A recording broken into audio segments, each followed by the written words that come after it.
Un día de grandes anuncios, había dicho Rodríguez Sá. A lo mejor lo es porque la vocería gubernamental no ha dicho que no, pero tampoco ha dicho que se ha postergado la reunión del Consejo Económico y Social para el próximo jueves. Nosotros vinculábamos la expresión de Rodríguez Sá de grandes anuncios durante la jornada de hoy a la reunión final del Consejo Económico y Social y a las conclusiones a que llegaría. Pero ya les dijimos que por lo menos a la Universidad Nacional de San Luis le comunicaron anoche, pasadas las 22, que hoy no hay reunión del Consejo Económico y Social sino el próximo jueves. Tengo comunicación con Darío Sánchez, que es el secretario de la Cámara de Comercio y Afines de la ciudad de Villa Mercedes, que viene participando de las reuniones del Consejo Económico Social. Darío Sánchez, buen día, ¿cómo le va? ¿Cómo está, señor? ¿Qué tal? Buenos días. Un saludo para usted, para la gente de su radio y para toda la audiencia. A usted también le avisaron que hoy no hay reunión del Consejo, ¿no es cierto? Sí, ayer se comunicaron a nuestra Cámara del Ministerio de Producción con nuestro presidente y nos avisaron que se postergaba para el día jueves. ¿Les dieron razones o no? No nos dieron razones, digamos, algo podíamos intuir que a lo mejor era para terminar de ultimar detalles en base a la cantidad de temas que había, digamos, que se tocaron en relación a los 2 días de trabajo de las distintas mesas, y bueno, que aparentemente no se había llegado con el tiempo y que necesitaban un par de días más para terminar con todas las conclusiones. Y en el caso concreto de ustedes, digamos, ¿cuáles son los temas que forman parte, digamos, de las preocupaciones que deberían obtener, digamos, alguna atención ahora? Bueno, básicamente a nosotros nos tocó, nosotros concurrimos con Mario del Turco, que es presidente, y Gabriel Samper, vocal titular primero, entre los tres, digamos, en representación de nuestra institución, y bueno, en esa comisión participó la Cámara de Comercio de San Luis, la de Merlo, la de Potrero, La Punta, la Cámara de Propietarios de Taxis, los gerentes de los bancos, eh, ¿quién más estuvo? Los comerciantes y trabajadores unidos. Sí, los trabajadores de Unido, ese, sí. eh, ¿Y qué han analizado en concreto de los temas que han llevado?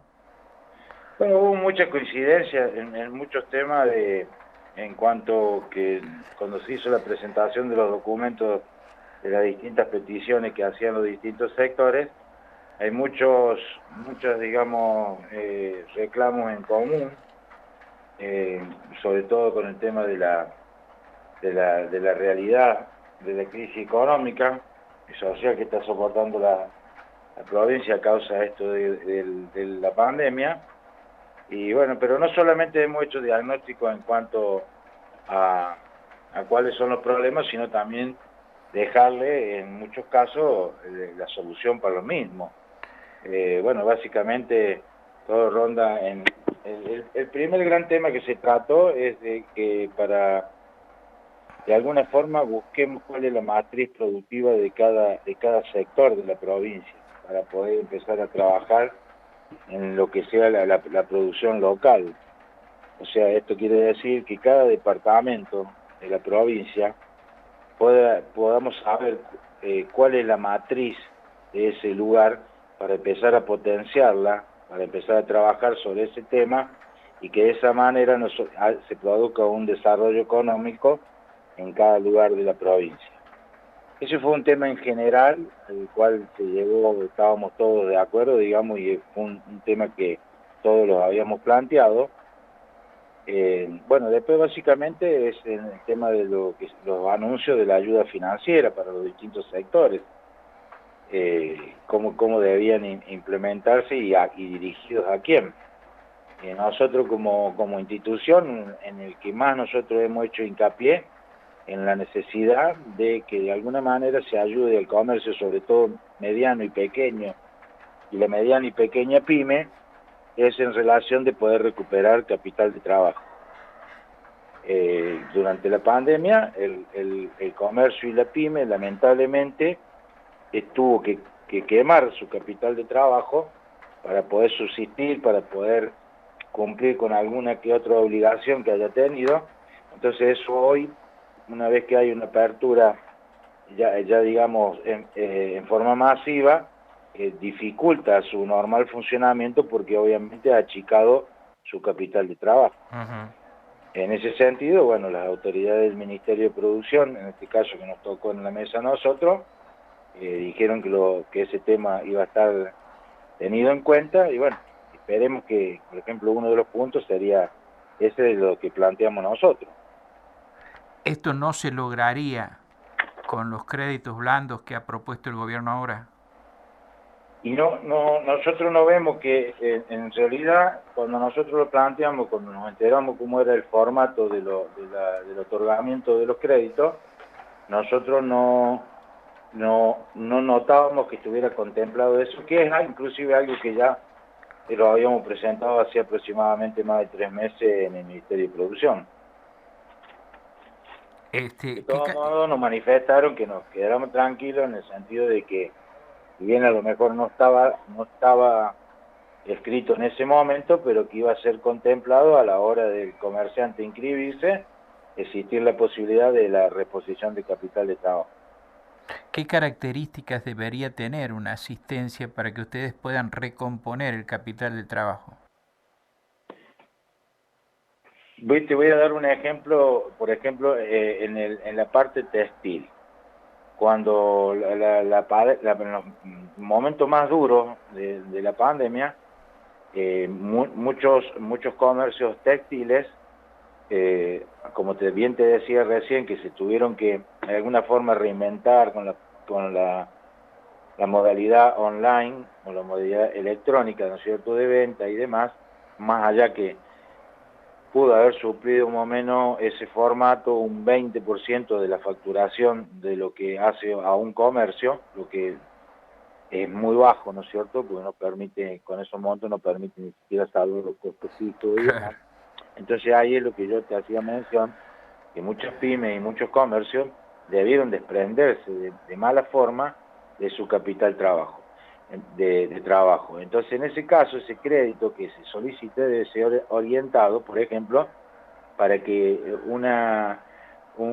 te pongo un ejemplo, un comercio textil te podría ir digamos, rubro por rubro, lo podríamos desmenuzar de qué forma ha sido afectado. Entonces ese crédito lo que le tiene que permitir a ese comerciante es, por ejemplo, poder adquirir la temporada, como se llama en el rubro del textil, ¿no es cierto?, de lo que va a comercializar en los próximos meses.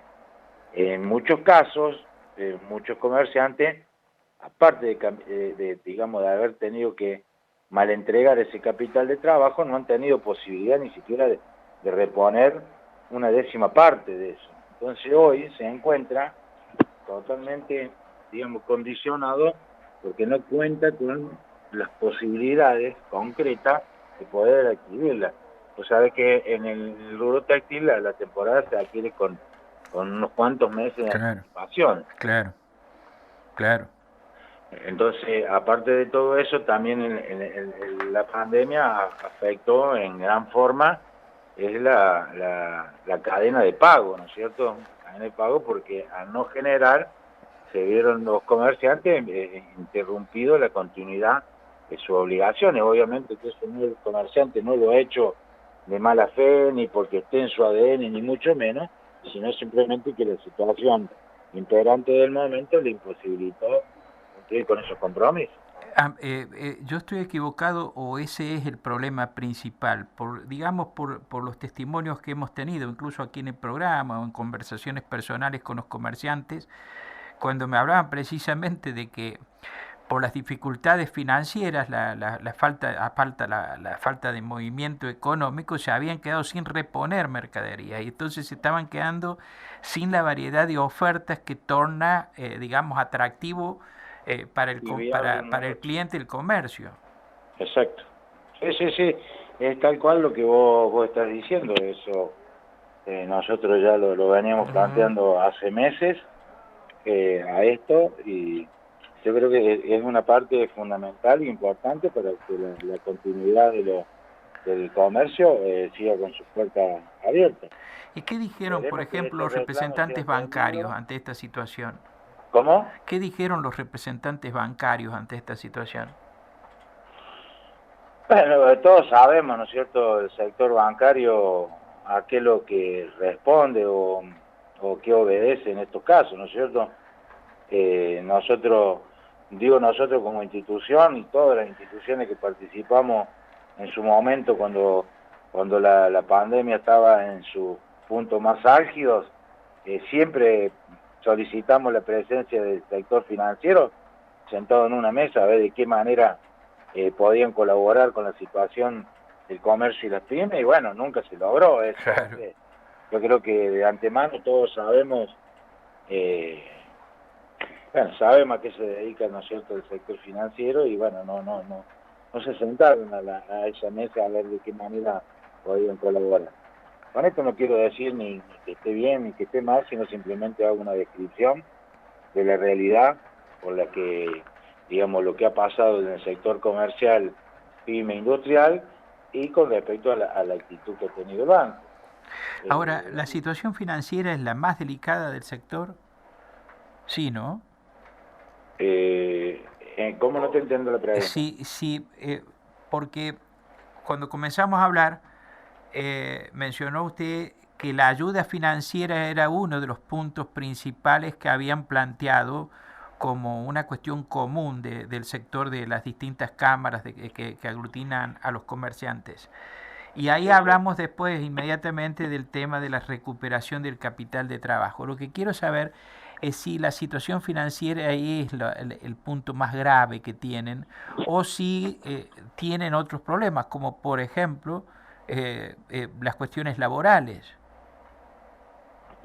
Sí, obviamente que esto es un abanico complejo de temas y situaciones que ha hecho que la actividad se vea resentida. Obviamente que la parte financiera es la importante porque, como bien decías vos, es la que te permite, en cierta manera, volverte a poner de pie, volverte a poner en marcha, digamos, en relativas condiciones normales, como para ejercer el comercio, o en este caso, en el caso de las pymes, donde hay producciones, y volverte a poner en marcha. Eso es un eslabón de esta cadena.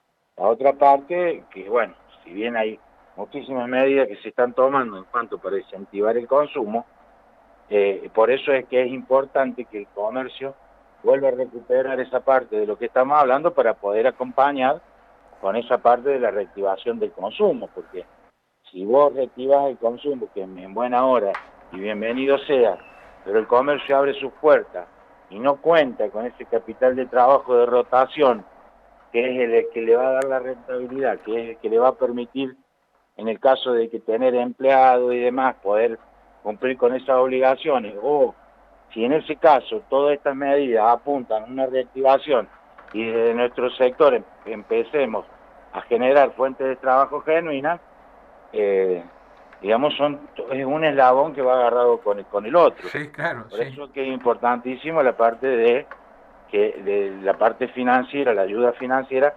es una parte y un eslabón importantísimo en la reactivación de los distintos sectores. Darío, ¿cómo te va? Buen día, Javier Mami te saluda. Hola Javier, buen día. Cuando hablamos hace unos días con representantes de la Asociación de Comerciantes Independientes, nos comentaban que ellos habían propuesto y que se había visto, no sé si con buenos ojos, pero se estaba evaluando la posibilidad de crear una moneda, un bono, un cheque que sea utilizado únicamente en el comercio local. ¿Esto ustedes cómo lo vieron? Si se pudo evaluar también hacia adentro. Eh, sí, ellos propusieron, o sea, eh, algo de eso sí propusieron ellos. Ajá. Digamos, no es que disguste o no disguste, pero vos sabes lo que pasó en un momento cuando circulaban esos papelitos como medio de pago. Claro. Todos nos Sí. acordamos. Festival O de sea que bonos. a pesar que en algún momento fue totalmente distinto, por ejemplo, el cheque de inclusión social, porque el cheque de inclusión social, una vez que se emitía, el dinero estaba, digamos, en respaldo de esa de ese cheque de inclusión. En otro caso, vos te acordarás lo que pasó en otras provincias con El patacón. con las cuasimonedas Sí, que claro. había por todos lados de distintos... No, Javier debe haber estado tomando el biberón en esa época. Sí, lo que sí hubo otras ideas en cuanto nosotros transmitimos, por ejemplo, lo que fue en una provincia del norte, el tema de un compre local, porque también tenemos que empezar a atacar las ventas y demás cosas que se nos van de la provincia. Ese es un tema muy importante porque hace que disminuyan en muchos casos nuestras ventas a través de las distintas plataformas electrónicas, y no solo que perdemos la venta, sino que también que esos ingresos se nos van de la provincia y no quedan en la provincia ni siquiera tributando. Ese es un tema muy importante a tener en cuenta. O sea, yo creo que San Luis deberíamos tener nuestra propia plataforma digital de ventas, digamos que esté a la altura de las demás que hoy por todos conocidos. O sea, yo creo que lo que nos ha dado la posibilidad estas reuniones es de abrir un abanico de circunstancias, ¿cierto? De las distintas realidades, de las cosas que están pasando en el aspecto económico, y donde la cual tanto el sector privado como el sector público sentarse a una misma mesa para buscar los puntos de encuentro y empezar a solucionar esta problemática que, si se empieza a solucionar, se va a trasladar en beneficios para el sector productivo de la provincia. Por último, de mi parte, Darío, esa plataforma digital de la que estás hablando, ¿va como una especie de que hoy el comercio local no puede adaptarse a lo que es las plataformas ya conocidas? ¿O no, o también buscan que desde el Estado se pueda potenciar esa participación de los comercios en las plataformas conocidas? Yo creo que de las dos partes, del privado y el público, hay que potenciarla. Hay que potenciarla y hay que ponerla a la altura de las distintas plataformas que hay hoy a nivel país, para que de esa manera también seamos competitivos. Y vuelvo a repetir que el objetivo sea que las personas puedan comprar en las mismas condiciones que en las otras plataformas, lo que eso generaría que esa renta económica quede en la provincia. Porque hoy todo es sabido por todo, bueno, falta pasar por alguna empresa de logística y estamos viendo lo que está pasando en cuanto a paquetería de lo que llega, y esa mercadería que ha llegado en muchos casos quiere decir que esas divisas se han ido de la provincia. Hacer una especie de mercado libre local sería. Exactamente. Exactamente. Yo creo que la idea de eso, la idea general está porque hay muchos borradores en cuanto a eso y muchas intenciones, es simplemente buscar la forma, bueno, obviamente el económico, porque no es barato, pero si entre todos se pone un poquito, se puede lograr eso. Darío Sánchez, muchas gracias por la información, muchísimas gracias. No, por favor, al contrario, agradecido a ustedes la posibilidad que nos dan a través de su medio poder intercambiar opiniones y estar en contacto con la ciudadanía y a los sectores representados por nosotros. Bueno, muy bien, muchas gracias, hasta cualquier momento. Gracias a ustedes, muy amable, que tengan un buen día. Buen día. El secretario de la Cámara de Comercio y Afines de Villa Mercedes, Darío Sánchez, estuvo esta mañana aquí en Nada Secreto en Radio Universidad. Radio Universidad. Teléfono directo 44